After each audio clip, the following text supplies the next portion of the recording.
तो ये सिंदूर बांटने की खबर जब बीजेपी ने कह दिया कि फेक है, अच्छा फर्जी है, 2 दिन से कह दिया है, हाँ बेटा, तो फिर उसके बावजूद इस तरीके की सियासत। अभी बदत है भाई, अभी बदत है। राकेश जी, मैं उस पर आती हूँ, लेकिन एक कॉम्प्लीमेंट देना चाहती हूँ आपको। अभी मजा आएगा ना भिड़ो। और कॉम्प्लीमेंट ये है कि आप कितना आसान कर देते हैं भारतीय जनता पार्टी के प्रवक्ताओं के लिए। अगर वो अपनी लाइन याद भी नहीं करके आए कि हमें क्या स्टैंड लेना है ना, तो आपके साथ बैठकर उनको मालूम हो जाता है अच्छा हमारा स्टैंड यही है। तो आपको जितना भी क्रेडिट बीजेपी दे वो कम है।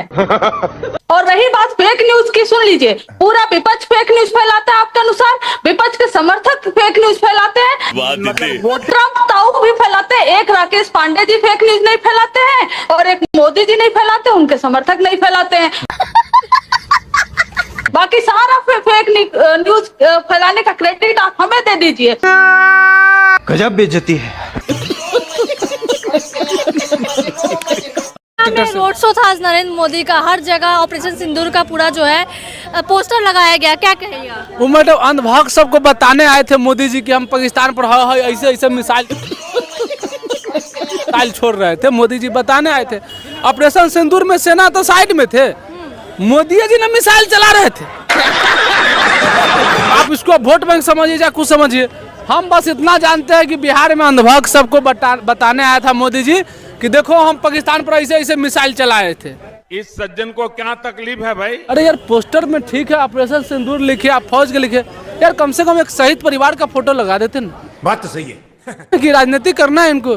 2019 में खुल के मांगे थे शहीद के नाम पर वोट, इस बार थोड़ा घुमा फिरा के मांग रहा है। गजब बेइज्जती है। तो सर अभी कोर्ट में जो हम मालेगांव ब्लास्ट का केस चल रहा है, कुछ नहीं है, ये सब तो बनाने के लिए है। इसकी मौका निशिकांत दुबे आपके पार्टी के सांसद है, उन्होंने मिडिल ईस्ट के दौरे पर उन्होंने कहा कि किसी भी धर्म, आतंकियों का कोई धर्म नहीं होता। अभी आज का बयान है, बोले हैं तो गलत बोले हैं। कुछ भी बहुत मोहल्ले में जो जय श्री राम नहीं बोल सकते हैं, वंदे मातरम नहीं बोल सकते हैं, भारत माता की जय नहीं बोल सकते हैं, आप तीज त्योहार पर्व नहीं मना सकते हैं, आप घोड़ी भी नहीं चढ़ सकते हैं जाति के आधार पर। समझे ना? मोदी जी कर रहे हैं सामाजिक न्याय। निश्चित मोदी जी अवतार है। कब हो गया ये? कब हुआ? कब? कैसे? सब तरह से तुम्हें शर्म है कुछ नहीं?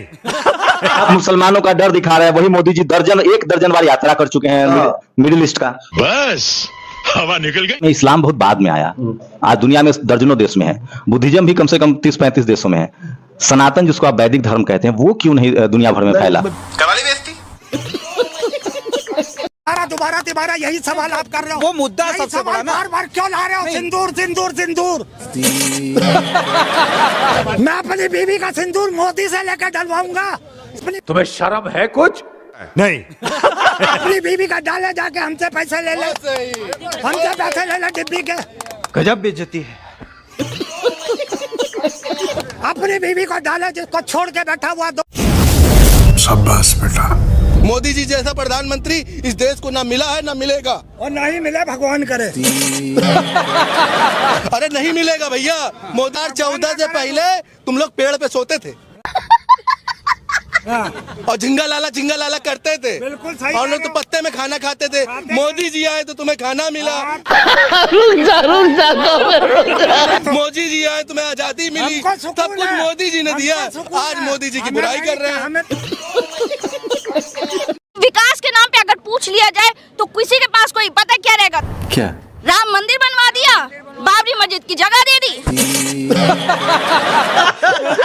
बनेंगे? क्यों बनेंगे? सरकार भी तुम्हारी है, सरताज भी तुम्हारा है, तुम झूठ को सच लिख दो, अखबार भी तुम्हारा है। क्या बात है सर, क्या बात है सर। इंडिया में पढ़ाई का टैक्स पता है कितना आपको? 18%। किस लिए? क्योंकि पता है अगर बच्चा पढ़ जाएगा ना यहाँ का, तो यहाँ के लोग समझदार हो जाएंगे। अरे बाप रे, ये तो धोती खोल रहा है। इसीलिए इतना ज्यादा टैक्स लगाया जा रहा है। जनता माफ नहीं करेगी। मत मारो उसको, मेंटली टॉर्चर कर दो, वो बंदा वहीं मर जाएगा। मोदी सरकार में देश बर्बाद हो गया। अरे हाँ भाई हाँ, मुझे क्रेडिट नहीं चाहिए। पहले मेरी बात सुन लीजिए पहले। अगर बोलने की हिम्मत रखते तो सुनने की भी हिम्मत रखते। मंदिर और मस्जिद के अलावा या हिंदू मुस्लिम के अलावा आप बताइए कि कौन सा ऐसा नेतृत्व है? नीतू बिष्ट को अभी तक न्याय नहीं मिला। कितने महीने से बैठी हुई है वो लड़की? हमारे यहाँ ऐसा ही होता है। नसों में सिंदूर कैसे बह सकता है? आपने ये बयान सुना होगा, इसको कैसे मतलब से देखा जा सकता है? Good question. आप वही बात ले आए, इंदिरा वाली बात, आयरन लेडी, तो उनके कौन सा लोहे का बना हुआ था शरीर? लोहे का शरीर था, उनकी कौन सा लोहा उसमें दौड़ रहा था जिनको हम आयरन लेडी बोल दिए? बोल बोल। तो उसको सरदार पटेल को भी कहते थे, मैं लेकिन उसके खून में नहीं था वो। एक बात बता रहे हैं, और ये अगर खून में सिंदूर था ना, तो ये युद्ध किसके कहने से बंद किया? इसका आंसर तो नहीं आता मुझे। और जिसके कहने से बंद किया उससे पूछ के ही करना था। अस्त्रीय बात और सिंदूर की बात, अगर सिंदूर का परंपरा कौन जानेगा? जिनके मांगों में सिंदूर होता है, जो सिंदूर विहून हुआ है, उनसे पूछो जाके सिंदूर का महत्व। जो सिंदूर लेते ही नहीं है, उनको क्या सिंदूर का महत्व आप जानकारी करें? इस सज्जन को क्या तकलीफ है भाई? तो ये भी होती है कि भाई लोहे के चने चबवा दिए, ये मतलब थोड़ी ना है कि लोहे के चने चबवा दिए। तो ये आर्मी की वर्दी तो सामने है, खून तो बाद में देखोगे कि सिंदूर है या नहीं, वो तो डॉक्टर चेक करेगा। ये जो आर्मी की वर्दी में फोटो आए हैं, ये तो सामने ही है तुम्हारे, वर्दी तो नकली नहीं है जिसमें फोटो खिंचाए हैं। ये तो लेने के देने पड़ गए। वादे हुए थे 2 करोड़ रोजगार के, वादे हुए थे 50 रुपए लीटर पेट्रोल देने का, वादा हुआ था 100 स्मार्ट सिटीज बनाने का, क्या हुआ? You are a good question. Smart city पे काम चल रहा है, आप देख लीजिए, जहाँ जहाँ उठा करके हर जगह स्मार्ट सिटी पे काम चल रहा है। काम चलता ही रहेगा क्योंकि 9 साल तो बीत गए। काम चलेगा, मतलब कुछ भी। मोदी जी के काम अच्छे हैं, मोदी जी के काम अच्छे हैं। हाँ अच्छे हैं। क्या अच्छा है? एक दो बता। बढ़िया काम है। मेरे को जानता नहीं है। एक दो बता दीजिए। बढ़िया काम कर रहे हो, 1,000 रुपए दे रहे हैं। अरे एक दो काम बता दीजिए, मैं ये कह रही हूँ। बढ़िया काम है, मुझे नहीं पता। बस हवा निकल गई। इस समय पहले अमेरिका बोलता था कि तुम क्या है वे, पाकिस्तान बोलता था तुम क्या है, आज हम बोलते हैं कि तू क्या है वे। उसको सांस तो लेने देवे। आज हम बोलते हैं, आज हम पहले पाकिस्तान क्या बोलता था? Good question. तुम क्या है, पहले बोलते थे, हम आज बोलते हैं तू क्या है वे। अच्छा लेकिन एक सेकंड, अभी खुश है शराब में, शराबी खुश है शराब में, शराबी खुश है शराब में, मांसाहारी खुश है कबाब में, और अंधभक्तों को कुछ नहीं चाहिए, वो बस खुश है गोबर और पेशाब में। गजब बेइज्जती है। मोदी का डंका बजता है, मोदी का डंका बजता है, कहाँ पे बजता है? पूरे यूनिवर्स में। खाओ माँ कसम। आप कहाँ घूम के आए हैं? मैं तो जो यहाँ बैठ करके बोलता हूँ सब जगह वही होता है। आप कौन है? बवासीर एक आम समस्या है। नहीं गए? वहाँ डंका बजता है। हाँ डंका बजता है। कौन बोला? कौन बोला? न्यूज में देखते हैं, व्हाट्सएप पे। कवाली बेइज्जती। सर मेरा एक क्वेश्चन है, ये ठीक है, बोला जा रहा है कि सीज फायर क्यों की? सर ये बताइए, जब अटैक होता है, वॉर होता है, दोनों तरफ के सिविलियंस मरते हैं सबसे ज्यादा। ठीक है, समझ गया।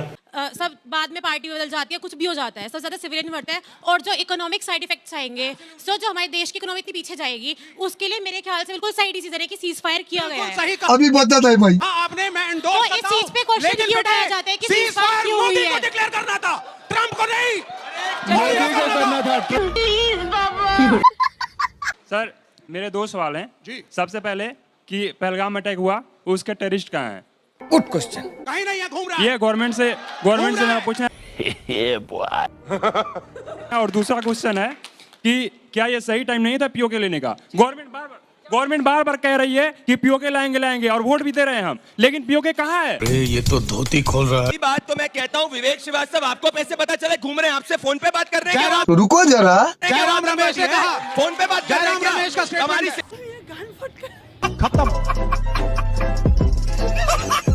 Bye bye. देखिए एक ट्रिपल आर है। अच्छा, रमेश, रेवांत और राहुल, ठीक है। जो ट्रिपल पी पाकिस्तान परस्त पार्टी की तरह बोल रहे हैं। चड्ढा समझाओ इसे। ऑपरेशन सिंदूर को क्या क्या नहीं बोल रहे, डिप्लोमेटिक स्ट्राइक को बोल रहे कि टेररिस्ट की तरह घूम रहे हैं हमारे सांसद, मतलब राजीव राय टेररिस्ट हो गए, सुप्रिया सुले टेररिस्ट हो गई। अरे बस कर। और आज इस ट्रिपल आर को एसएमएस मिला है। एसएमएस का मतलब जानते हैं? नहीं। शशि, मनीष एंड सलमान। शशि, मनीष, सलमान ने एसएमएस भेज दिया है ट्रिपल आर को कि भारत प्रथम होगा, परिवार प्रथम नहीं होगा। अच्छा, अब ये एसएमएस को ये सुपर प्रवक्ता बोलेंगे, ये भारत को प्रथम रखते हैं तो ये बीजेपी के सुपर प्रवक्ता बन जाते हैं। अभी बता था भाई, अभी बता था। देखिए भारतीय जनता पार्टी की जो शॉर्टकट रास्ता है ना, और जो इस तरह से ट्रिपल आर एसएमएस, मेरा सीधी सी बात इनसे है, अभी मजा आएगा ना भिड़ो। भारत प्रथम की बात हो रही है, तो मैं तो कह रहा हूं भारत प्रथम है। क्या बात है सर? हम तो भारत प्रथम की बात कर रहे हैं, आप कर रहे हो नहीं करो, तय करो पहले। विपक्ष के नेता विदेश की धरती पे जाके भारत प्रथम की बात कर रहे हैं, वो राष्ट्र की एकता की बात कर रहे हैं, पाकिस्तान को निस्तनाबूद करने की बात कर रहे हैं, पाकिस्तान की पोल खोल रहे हैं। सही पकड़े हैं। लेकिन आपके लिए तो भारत प्रथम है ही नहीं। आपके नेता तो देश में रह के हमारे सैनिकों पे सवाल उठा रहे हैं। क्या बात है सर। हमारे सैनिकों को हमारे सैनिक बहादुर सोफिया कुरैशी को पाकिस्तानी की बहन बोलते हैं। शर्म करो शर्म। आप भारत प्रथम है कि नहीं बता दीजिए। गजब बेइज्जती है।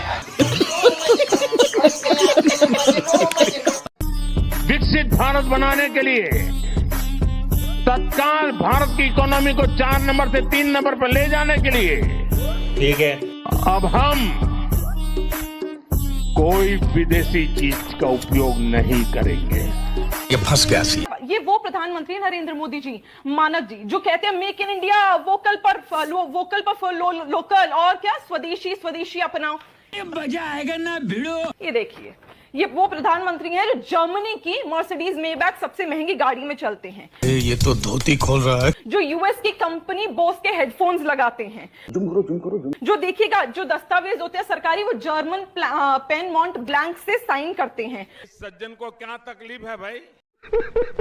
जो मोवादो यूएस की घड़ी पहनते और इटली और जर्मनी के चश्मे पहनते। गजब टू विवाद आदि। सब बात करें कि देश प्रेम, देश की सुरक्षा। कल ट्विटर पे एक ट्रेंड चल रहा था ऑपरेशन 2030 नाम से। ठीक है, जब मैंने उसके बारे में पता करा तो वो था आचार्य प्रशांत के द्वारा एक क्लाइमेट चेंज को लेकर जागरूकता अभियान। फिर मैंने जब उसके बारे में पढ़ा तो मेरे को पता चला भारत दुनिया का सबसे बुरा देश अफेक्टेड होने वाला है क्लाइमेट चेंज की वजह से।